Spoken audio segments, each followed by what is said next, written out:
maadaama ay naftoodina u tuli waayeen nafaha kale ee reer Somaliland iyo magaca Somalilandna u tuli waayeen xukuumaddu waxay go'aansatay sida wasiirku sheegay in gacan bir ah wax laga qabto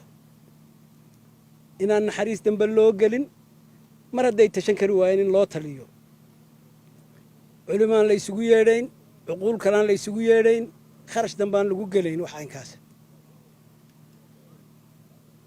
waxaanu gaarsiinaynaa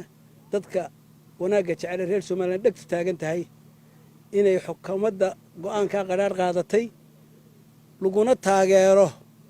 wixii wanaagga iyo dadnimada iyo islaamnimada jecel inay ku taageeraan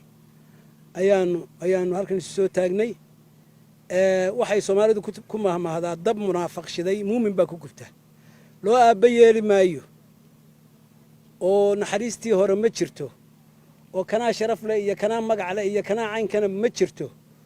waxa weeyaan mar haddii ay 5 sanadood muddo ku dhow imaka waxaas rafanayeen waa loo talinayaa